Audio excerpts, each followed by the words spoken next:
Hello everybody, I'm Raphael Perry and it's time once again, after taking a little while to recover from the injuries of the last episode, to let Jake dust himself off, get back into the driving seat, and carry on with the adventure. We're once again, of course, playing Freeway Fighter, one of the most famous fighting fantasy books. I mean, it's not quite up there with, like, Warlock of Firetop Mountain, Forest of Doom and Deathtrap Dungeon, let's say, but it's certainly one of the more memorable ones. Now, as we can see here, Jake here has taken a fair bit of damage. In fact, he went down to 2 or 3 stamina at one point. I initially was unhappy about the additional 12 stamina, but the fact that we can take up to 3 times the usual amount of damage actually means we can take less than usual. And the randomization of damage helps with that feeling of like a desperate gunfight hiding behind cover. Is it a glancing hit? Did you get, a serious injury? I like it. It adds to the feeling of the adventure. Now, we left off here at another branching decision. So, you brake to a halt and get out of the car to empty the fuel canister into the petrol tank. The canister does not hold much petrol and you realise that you will have to be on the lookout for more if you hope to reach San Anglo. By the time you set off again, it is early evening and you watch the setting sun through the right-hand window. Soon it will be dark and there is a new decision to make. We can drive off the road and sleep the night, or we can drive through the night. Look. I think we really need to rest. Anything on the road up ahead, look, we might miss some events by not driving through the night, but we will tire ourselves out. We're better off resting, unless we get ambushed. You pull off the road and park the Interceptor behind a row of bushes. When you turn the engine off, you suddenly realise how quiet it is outside and wonder if anybody heard you stop. You decide not to go to sleep until it is totally dark and spend a long time eating your makeshift evening meal. When you are finally convinced that nobody is now likely to find you, you stretch out and go to sleep. In the morning, you wake early, feeling refreshed. You gain 2 stamina points. Well, regain, but sure. You waste no time and drive back on the road to head south. Driving through the night will probably tire us out. We might get some... I don't think that sleeping overnight here is going to make us miss any vitally important encounters. Because this isn't Revenge of the Vampire, book 56. Yeah. Just as you are beginning to enjoy the freedom of the open road in the early morning light, you are suddenly startled by the sight in your rearview mirror of a vehicle closing up to you. It is an armoured car and you see a jet of flame flash from its gun barrel as a shell is fired at you. It explodes to your left, rocking the car, but you are able to keep control, which is a miracle given how badly we kept control last time we were in this kind of situation. Do you drop iron spikes? How many do I have? I want to say blatantly yes. 3 times? Yeah, sure. An oil spray.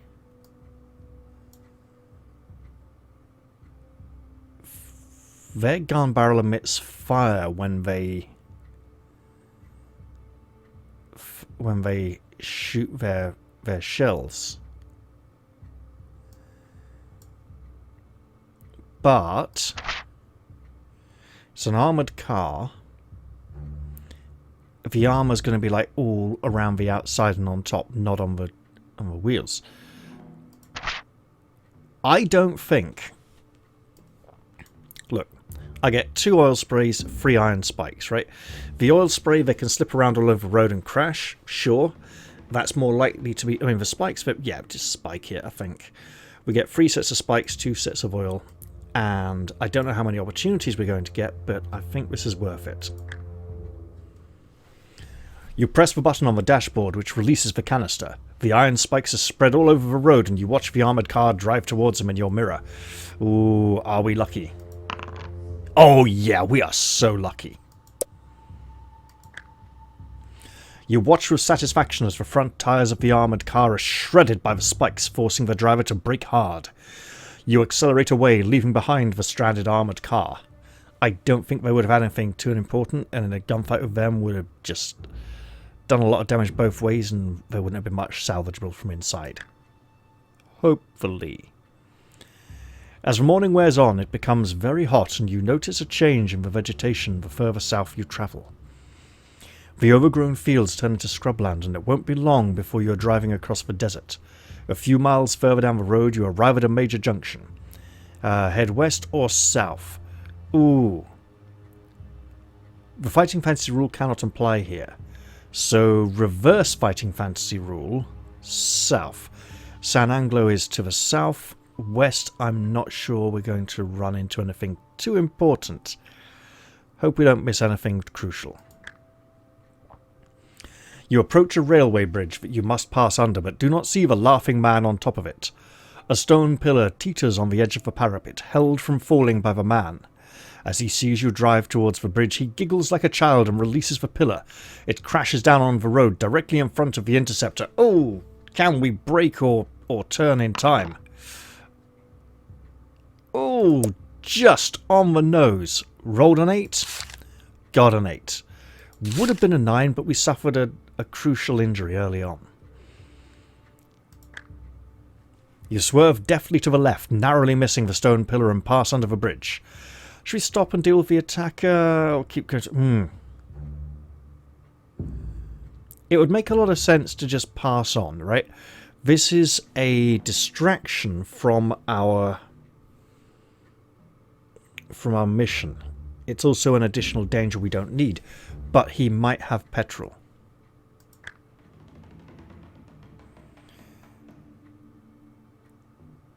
This looks like a not deluded, not laughing, rather sensible man. With revolver in hand, you jump out of the interceptor and climb wearily up the railway embankment. Not wearily, warily. When you reach the top, you look towards the bridge and see your attacker grab a bag from out of a caravan abandoned there. He jumps on a motorbike and roars off east away from you. You can look inside the caravan or return. Look, he's probably taken anything of value, but he probably had to leave a lot of things behind which won't fit in that bag or might be heavy, like a can of petrol. You climb the steps into the caravan, and after a rapid search through the cupboards, you discover a can of corned beef and a grenade. You put the grenade in your pocket and decide to eat the corned beef there and then, as you are feeling rather hungry. Feeling very hungry. Can I get back in my car first to feel a bit safer so the guy doesn't come and, stand in the door of the caravan with a pistol pointed at me? Realizing that you're not likely to see your attacker again, you return to the interceptor and head south. It is not long before the green vegetation gives way to a more barren terrain, with tufts of dry grass dotted on top of the stony brown earth. You are soon at a major intersection on the edge of the desert. You stop at the crossroads and see that the road heading east is blocked with abandoned cars, so we can drive south into the desert or head west. I don't think driving across the desert is good when we're low on petrol. Staying on the road is probably easier going, and we're more likely to find a petrol station or some other source of fuel in that direction. You drive along the edge of the desert for about 80 kilometers until the road ends at a T-junction. You decide to turn left and head south into the desert towards San Anglo, so I should have probably just gone across the desert straight away anyway. The landscape turns to a reddish brown as you drive further into the desert.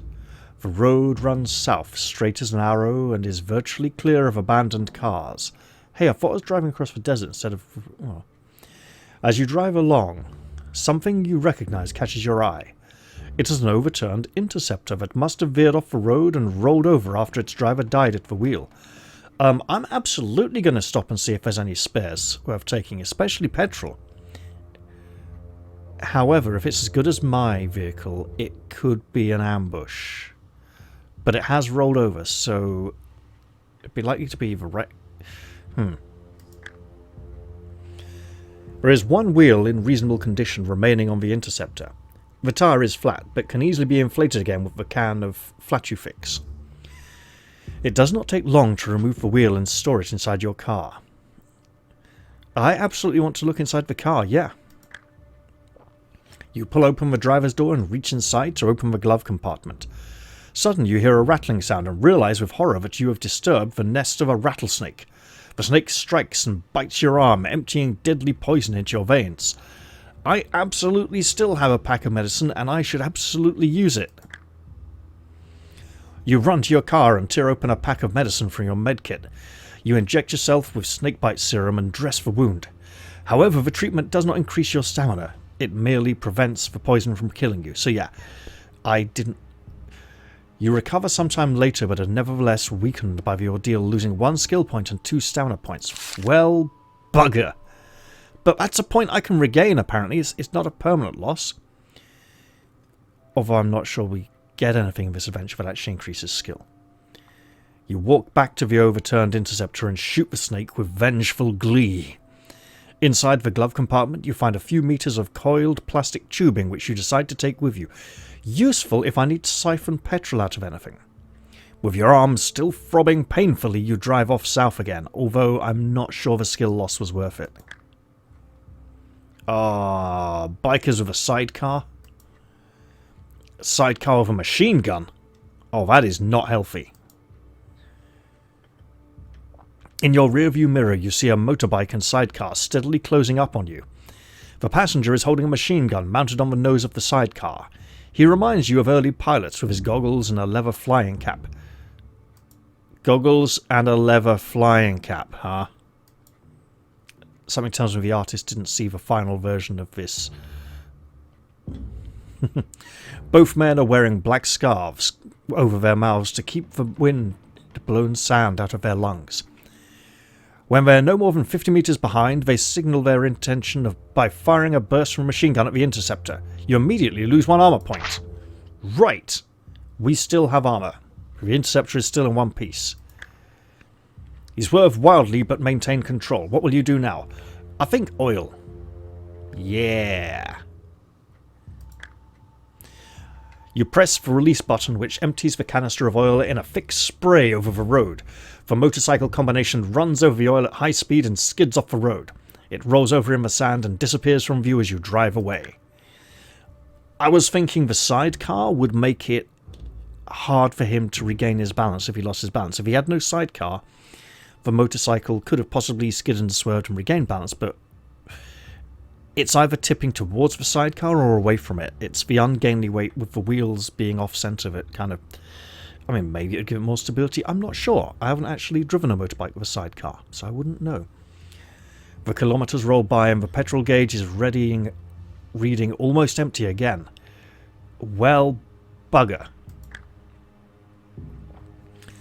A few kilometres further down the road, the engine starts to cough and splutter. Finally, it jerks to a halt and your worst fears are realised. You have run out of petrol. There are no buildings and no signs of life, and you realise that the mission is over. You have failed and must try to get back to New Hope on foot, perhaps to try to reach San Anglo another time. Well, bum. That could have gone a lot better. Okay, well I'm definitely going to try again. Oh, how unfortunate. How long have I been recording? Not very long, I think. This could be a very short episode. Oof. Okay, one moment. That is a very short episode. Alright.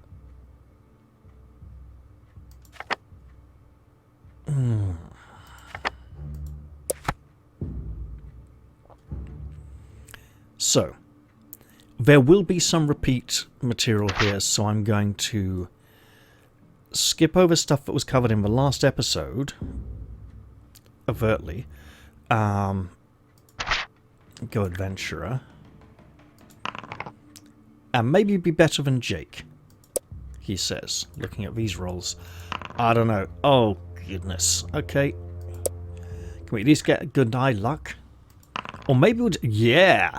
Maybe we'll get a really great car as well. Yeah. I think we can opt for a lot of vehicle-to-vehicle combat with this baby. Oh, supercar! Alright. So, how are we going to handle this? Let me see. I would like to take a lot of the same options.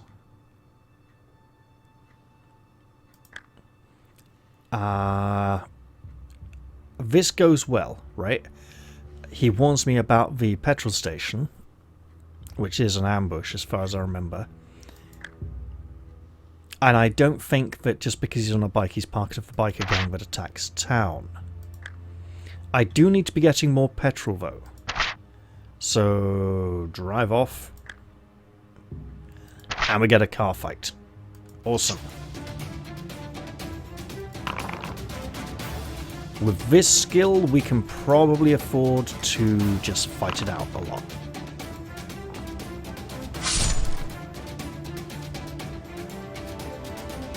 Meaning we can save our rockets for much more important incidents. Oh yeah.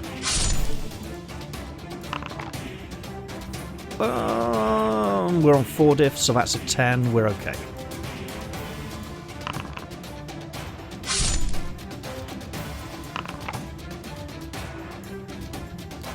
Two and 3 chance, we blow them up right now. Oh yeah, look at that damage. Masterfully defeated the red Chevy. Also, thanks to a viewer for pointing out it is Chevy and not Chevy in this case. Case, not chase. Alright. So.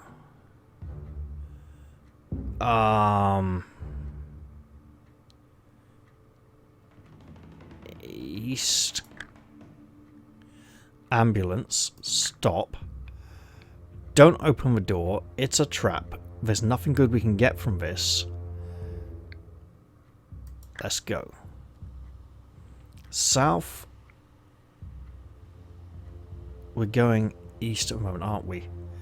I don't remember.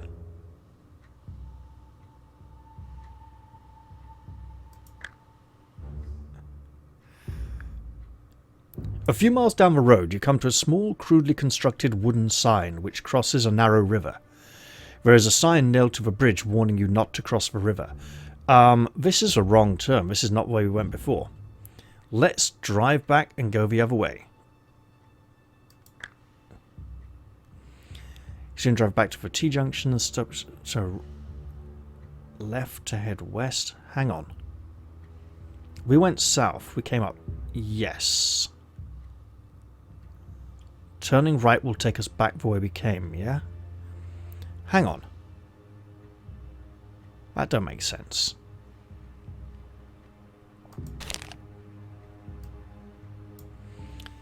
So. Red Chevy, the highwayman. We turn south. Bridge. No.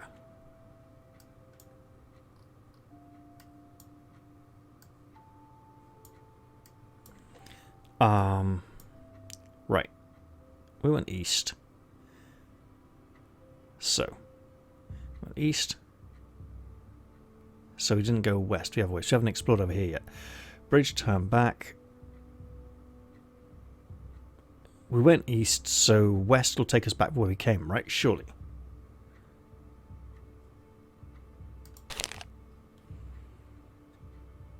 But turning right will take us back the way we came, and that doesn't make sense. The road is open and wrecked cars are an infrequent hazard. The speedometer reads well above the horizon. So yeah, we're back here again. Fire a rocket at the roadblock to break it up. And drive after them. We're not going to let them get away. Machine gun headlights, bikers. Yeah, we'll fight 2 bikers. 6 diff. We're going to virtually cruise this one. We have the superior firepower. Shoot them out.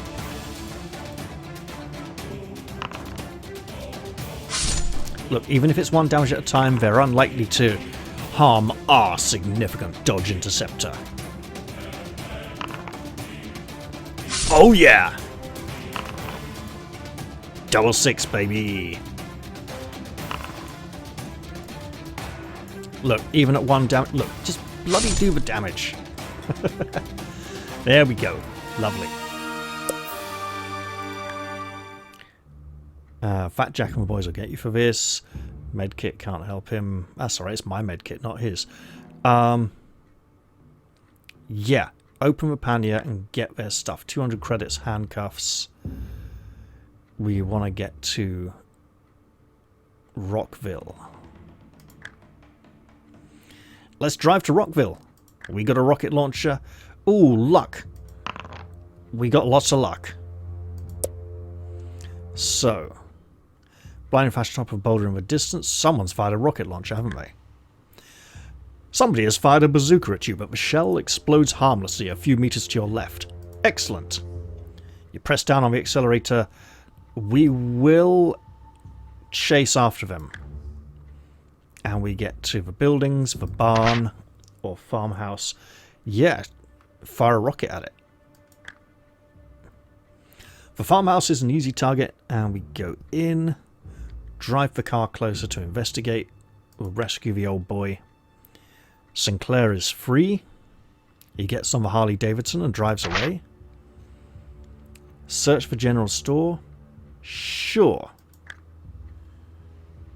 I don't think we were injured. Search for nearby house. Door on the left. Wire cutters. Ignore the door on the right where the crossbow is, and we will leave the house. Drive off to the south. East or west? Well, we do need to be finding more petrol, and if I did get tricked out of getting petrol from a petrol station, that's a bummer. I don't think there was any petrol in the ambulance, was there? But I think I should have had more spare petrol by now. Ooh, that's not good. Perhaps I should have. But I think the booby trap on the van would have like blown up the petrol, so that doesn't make sense. Huh. East. The road heads directly east, and you are able to travel along it without incident until you reach another T-junction. Here, you decide to turn right in order to drive south towards San Anglo. The road cuts through overgrown fields, but there are no obstructions. You check your mileometer to see how far you've come and notice that the petrol gauge is reading empty again. We fill up. Now we need to try and find some more. Drive off the road and rest. It's a gunfight. Let's fight it out. We might be able to get some petrol from them. You turn the wheel sharply to the left at the same time, pulling hard on the handbrake. The tail end of the car swerves right around and you stamp down on the accelerator to halt the skid. We're good. The wheels spin in a cloud of smoke as the rubber grips the surface of the road. You control the skid perfectly and are now accelerating towards the oncoming armoured car, which starts to spit bullets at you from its machine gun. Let's spit bullets back. Okay, a respectable foe. Oh, I think we're taking damage that time. It happens. 5 whole points. We got a tough car. We'll keep going.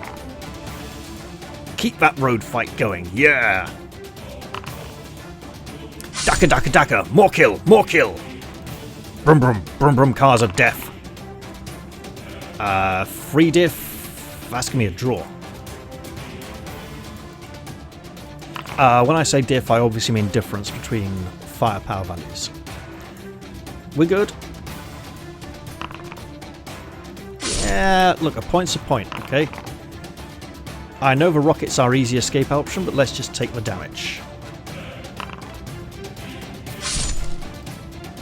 And I don't think we get many options to repair the armor value on our vehicle. Man, all these low-power glancing hits. It's these drive-by shootings, you know? Okay, look, I'll take the reroll, not a problem. Okay, we're taking damage here. Probably high as well. 4 points is 4 points. Alright. Okay, damage it is.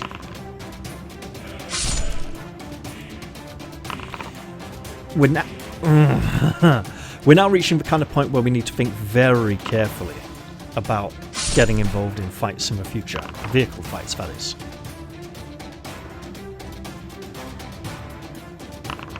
Okay, good roll. Oh yeah, this could be it, folks. Blow them away. Now, can we get their stuff? You circle the burning wreck and then turn south and accelerated away. Totally should have used one of our avoidance, either spikes or oil. West or south, reverse fighting fantasy rules. South. Oh, skill check. You do not manage to swerve away in time and crash into the stone pillar. To determine how much armor is lost, you must roll a die. Just one die? Okay, 1 point. Fine. Chase after the guy. Get stuff from his caravan. Look, there's a grenade there. Okay, it might come in useful. I'm going to go straight south across the desert in the hope I find some fuel. No kind of fuel. Okay, so I definitely need to find a way to get more petrol here. Do I give up on saving Sinclair? Are the handcuffs even going to be useful? I'm not sure. Something tells me that stopping at the garage is not a good idea and it's still an ambush. Man, I had a really nice car this time as well. Okay, Jake, what do you got?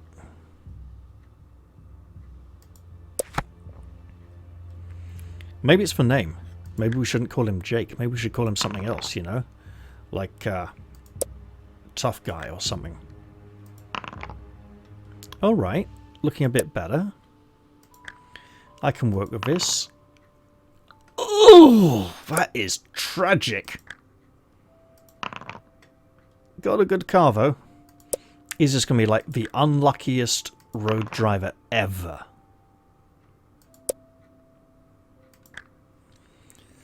Right, how else can I get petrol in the early game?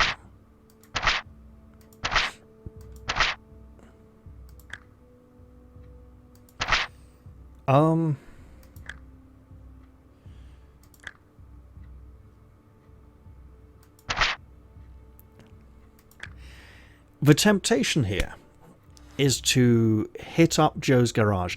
I think I shouldn't do that. I think it's still a trap, and I think I need to be taking one of those westward paths. Oh! Oh! No, that doesn't work.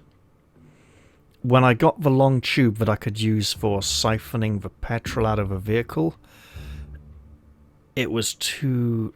I think that's the correct path to be on, but I need to find fuel before then. Alright, well, I'm going to end the episode here. Haven't made much progress, unfortunately, but at least we learned that we desperately need to get more petrol.